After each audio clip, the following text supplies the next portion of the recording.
Le rejet amoureux est probablement une des pires choses qu'on peut supporter sur Terre.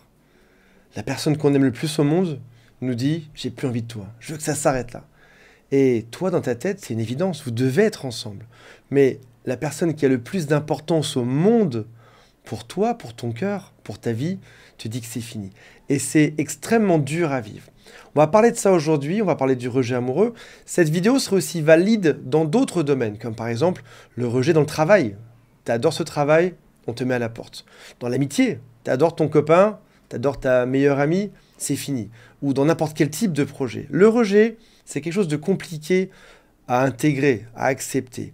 Le but de cette vidéo aujourd'hui, c'est de vous faire changer totalement d'avis dessus et on va voir ensemble un concept.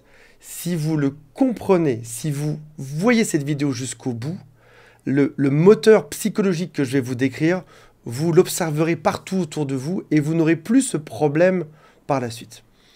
Avant de démarrer, si vous le souhaitez, abonnez-vous à la chaîne. Il y a aussi un quiz qui s'appelle « Quelles sont mes chances de récupérer mon ex ?» qui est juste sous cette vidéo.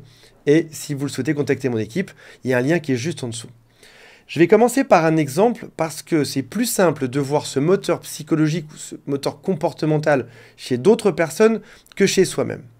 Je regarde hier soir une télé-réalité, je citerai même pas le nom parce que ça n'a vraiment pas d'importance. Je vais juste vous citer, je vais vous expliquer ce qui se passait dedans. Et ce que je vous explique, vous pouvez le trouver dans plein de films et dans une majorité de télé-réalités, dans beaucoup d'émissions, probablement même chez vos amis et probablement même chez vous aussi. Il y a une femme dans cette télé-réalité et deux hommes. Il y a beaucoup de gens, vraiment beaucoup de femmes, beaucoup d'hommes. Notamment, il y a une femme et deux hommes. Au début, elle tombe amoureuse du premier. Elle lui fait une déclaration discrète. Elle veut qu'il s'intéresse à elle. C'est une petite mignonne qui doit avoir 25 ans. Lui, c'est un grand brun, ténébreux, costaud. Il ne sait pas trop s'il doit y aller, pas y aller, etc. Des épisodes se passent. Au bout d'un moment, il dit « Non, désolé, je ne te choisis pas ». Cette femme de 25 ans, très triste, va voir son second choix. Un autre prétendant, à peu près le même âge qu'elle. Et elle lui dit « Écoute, j'ai bien réfléchi. C'est toi que j'ai choisi. » Et il ne comprend pas ce nouveau prétendant. Il est plus petit, c'est un nageur, beaucoup plus petit, beaucoup plus timide. Et il dit, je comprends pas, tu m'avais dit hier que tu savais pas où tu en étais, maintenant tu arrives, tu es sûr. Elle lui dit, oui, mais il y a eu d'autres choses qui se sont passées dans ma vie, maintenant c'est toi que j'ai choisi. Il comprend ce qui se passe, il comprend qu'il est le deuxième choix, mais il l'accepte quand même. Et en plus, il va lui dire des choses qui sont les suivantes. Il va lui dire des phrases comme moi, je pense qu'il faut mettre sa fierté de côté et il faut avancer en amour. Il faut s'engager. Moi, je suis la personne qu'il te faut, je suis l'homme qu'il te faut parce que je suis beaucoup plus motivé que les autres. Moi, je crois qu'il faut se battre en amour. Je sais ce que je vaux, je suis déterminé, toi et moi, on passera le restant de notre vie ensemble. Et il lui dit aussi, mes intentions sont bonnes et sont pures vis-à-vis de toi. Si jamais tu regardes ce qu'il vient de dire, ses intentions sont positives. Je ne peux pas dire qu'il y ait une seule chose négative là-dedans. Si ce n'est qu'il est le deuxième choix. On va y revenir dans quelques instants. D'autres couples se forment, et majoritairement chez ces autres jeunes, si jamais quelqu'un hésite, si jamais un homme ou une femme hésite, ils disent tous, écoute, toi t'hésites, moi je veux quelqu'un qui soit motivé. T'hésites, tu ne seras pas la bonne personne. En gros, il y a une espèce de prise de conscience chez ces jeunes américains qui ont entre 20 et 30 ans, pour dire que si jamais tu n'es pas absolument motivé de te mettre en couple dès le début, ils ne seront pas le second choix. Mais notre petit nageur de 25 ans dit oui, c'est bon, j'y vais. Avant qu'on aille plus loin là-dedans, j'aimerais juste préciser qu'il y a de mauvaises raisons évidentes de se mettre dans un couple. Comme par exemple une dépendance affective. Comme par exemple l'attrait uniquement pour un physique, ou uniquement pour un compte bancaire, ou uniquement pour un statut social. Il y a plein de mauvaises raisons qui sont vraiment évidentes. Mais il y a aussi quelque chose qui est plus compliqué à comprendre. Il y a aussi plein de bonnes intentions, finalement, qui te font rester au mauvais endroit, avec la mauvaise personne, en disant « je dois tout accepter, je dois me battre, je dois continuer à rester dans ce couple parce que j'en suis sûr. En gros, je vais faire le travail pour nous deux et donc ça se passera bien. » Qu'est-ce qui se passe? Quelques épisodes plus tard, il se bat. Elle dragouille toujours l'autre prétendant qui est grand, qui est brun, qui est ténébreux. Le dragouille, il s'interpose, il est là en train de justifier son cas de figure. Tu devrais rester avec moi, ne regarde que moi, etc. C'est ma propriété, c'est ma femme, etc. Et au final, ils se séparent, bien évidemment. Et la caméra se pointe sur lui. L'Américain lui dit, mais à votre avis, pourquoi est-ce qu'elle vous a rejeté? Voici les choses qu'il a dit. Il dit, je pense que je suis trop petit. Je pense aussi que je manque de confiance en moi. Elle l'a vu. Je pense aussi que j'ai été souvent rejeté par les femmes. Et il y a quelque chose d'injuste là-dedans. La chose qui est injuste, c'est que les femmes vont toujours vers les mauvaises personnes, vers les mauvais mecs, vers ceux qui ne leur pas. Alors que moi, je suis la bonne personne là-dedans. Peut-être aussi que mon travail de maître nageur n'est pas le bon. Peut-être qu'elle souhaiterait avoir un grand entrepreneur comme l'autre, grand brun ténébreux musclé. Lui, il est plus sympa. Et on va en venir à la réalité de la rupture et à ce qui s'est réellement passé. Mais en tout cas, il met 100% de la faute sur lui. Je me suis fait rejeter. La raison, c'est moi. C'est moi qui ai un problème. C'est moi qui ne suis pas assez quelque chose. Ou c'est moi qui suis trop quelque chose. En tout cas, le problème, c'est moi. Et malheureusement, les femmes choisissent toujours les mauvaises personnes. Si jamais on étudie ça 2 secondes avant de passer à la suite, se remettre en question, c'est une bonne chose. C'est le signe qu'on progresse, qu'on évolue, qu'on est quelqu'un de différent, qu'on soit un homme ou une femme. J'évolue, je progresse. Je me suis fait rejeter, je prends ma part de responsabilité là-dedans. Mais ton cerveau t'emmènera toujours à penser, quand tu te fais rejeter, que le problème, c'est toi. Que ce soit rejeté d'un groupe d'amis, que ce soit rejeté d'une relation amoureuse comme celle-ci, ou de ce nageur, il pense que le problème, c'est lui et c'est sa taille.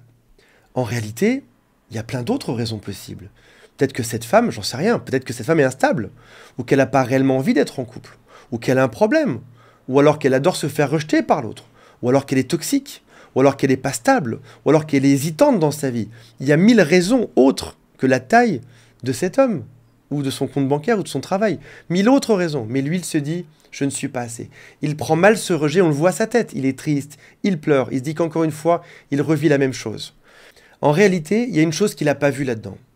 C'est que c'est le seul homme qui a accepté d'être le second choix. C'est le seul homme qui, devant l'évidence que ce n'était pas la bonne personne, s'est acharné dessus. Qu'est-ce qu'il s'est passé au bout de quelques semaines? Ça a fini par craquer. Peut-être même qu'ils auraient pu avoir des enfants ensemble, se marier. Le résultat aurait été le même. Il aurait pu se battre par jalousie, pour pas qu'elle aille voir ailleurs. Le résultat aurait été le même. Ils auraient fini par se séparer tôt ou tard. Et là, on peut se poser la question, c'est quelle est la bonne dose d'acharnement? Bien sûr, il faut se battre pour ce qu'on aime, bien évidemment. Mais il faut le faire pas trop, comme dans le cadre de ce nageur, ni non plus pas assez, c'est-à-dire se dire au moindre problème je pars. Il faut arriver à trouver le juste milieu là-dedans. L'amour est une question de dosage. Arrive à toujours trouver le juste milieu. Ce que tu peux faire, c'est proposer une relation, proposer tes règles de vie, proposer tes valeurs, puis observer ce que l'autre fait en face, sans interférer. L'autre, homme ou femme, veut aller voir ailleurs, qu'il le fasse. Ça ne te regarde pas, tu es juste l'observateur. Puis tu décides si ça te va ou pas. Parce qu'il y a un syndrome toxique que beaucoup de gens ont, qu'on pourrait nommer le syndrome Atlas. Atlas, c'est un géant dans la mythologie qui porte la terre sur ses épaules. Et là, en l'occurrence, on tombe sur des gens qui portent entièrement la relation à eux seuls sur leurs épaules. Ils portent leur propre vie, leur travail, leurs enfants, leur famille, leur couple, leur conjoint, leur conjointe, surveiller ce qu'elle fait pas, donner du positif pour d'eux, donner de la motivation pour d'eux, donner de l'argent pour d'eux. C'est-à-dire s'occuper de tout à 100% pour que ça fonctionne. Et là, il y a un souci qui est majeur, c'est que tu confonds mettre de la bonne énergie dans un couple pour que ça fonctionne avec autre chose. Mettre ton couple sous respirateur artificiel pendant des semaines, des mois, des années, pour que ça fonctionne. Qu'est-ce qui se passera tôt ou tard? C'est que ça ne fonctionnera pas. Vous allez finir par vous quitter. Tout ceci vient d'un acte initial. Et c'est l'erreur de cet homme, c'est qu'il a accepté d'être le second choix. Il a accepté que devant le rejet évident de cette femme, il a continué à s'acharner. Devant le fait qu'elle allait draguer d'autres personnes devant lui, il a continué à s'acharner. L'idée, c'est pas de s'énerver, c'est d'être observateur. Je mets juste la bonne dose d'énergie dans la relation et je regarde ce qu'il se passe par la suite. Il y a beaucoup de gens, et c'est normal, qui prennent ça personnellement. C'est de ma faute. Elle me trompe, il s'intéresse pas à moi, c'est de ma faute. Oh, stop! Reviens au tout début de cette relation. Est-ce que tu n'es pas en train de faire vivre artificiellement un couple qui ne devrait pas exister et qui finira par s'arrêter tôt ou tard? Sauf que tu es en train de t'épuiser à mettre beaucoup d'énergie dans quelque chose qui va dans le mur au final. Je suis jaloux, elle va voir d'autres hommes. Oh, stop! Est-ce qu'elle va vraiment voir d'autres hommes ou pas? Est-ce qu'il va vraiment voir d'autres femmes ou pas? Si c'est le cas, libre-toi de partir. Mais pourquoi est-ce que tu as toléré ça? Ou pourquoi tu te bats pour que ça n'arrive pas? Il y a beaucoup de couples qui existent qui n'ont rien à faire ensemble. Absolument rien. Mais l'une des deux personnes dedans mais énormément d'énergie pour que ça continue. Ça finira par s'arrêter, même s'il y a eu un mariage, même s'il y a eu des enfants, même si ça fait des années que ça dure. Ça finira par s'arrêter parce qu'un jour, t'en auras marre de surveiller la vie de l'autre, de surveiller ta propre vie, de faire tout pour que ça se passe bien. Donc il y a vraiment cette notion qui est importante de se dire, ok, je me fais rejeter, ça s'arrête, mais est-ce que j'ai pas mis trop d'énergie là-dedans? Est-ce que je me suis pas emballé là-dedans? Est-ce que j'ai été un vrai observateur? Ou est-ce que j'ai pas été guidé par mon ego? Ou par des affirmations positives qui ont mené vers le mauvais endroit au final? Je te donne un exemple de bonnes phrases et de bonnes postures à dire à l'autre. Puis, redevenir observateur. Un exemple de phrase. Je pense qu'on devrait essayer de se mettre ensemble. Ou qu'on devrait se remettre ensemble si on s'est séparés. Parce qu'on a de belles choses à vivre ensemble. Point. Ça, c'est la bonne énergie. Pas plus que ça. J'ai donné ma part. Je vais pas faire des pieds et des mains pour que tu reviennes. Je vais pas me battre pendant 10 ans pour que tu reviennes. J'ai fait ma part. Je me suis excusé sur ce qu'il fallait s'excuser. Et voilà ce que je te confie. Je te confie ma pensée de manière calme et simple. Je pense qu'on devrait se mettre ensemble, ou recommencer ensemble, ou retenter l'aventure ensemble. Et ça s'arrête à ça parce que si tu mets beaucoup plus d'énergie que ça, l'autre reviendra, mais à quel prix? À ce que tu sois son esclave toute sa vie? Peut-être que tu n'as pas envie de ça aujourd'hui. Voilà mes amis, j'espère que ça vous a intéressé et rappelez-vous de ce syndrome, le syndrome Atlas. Salut à tous, bye.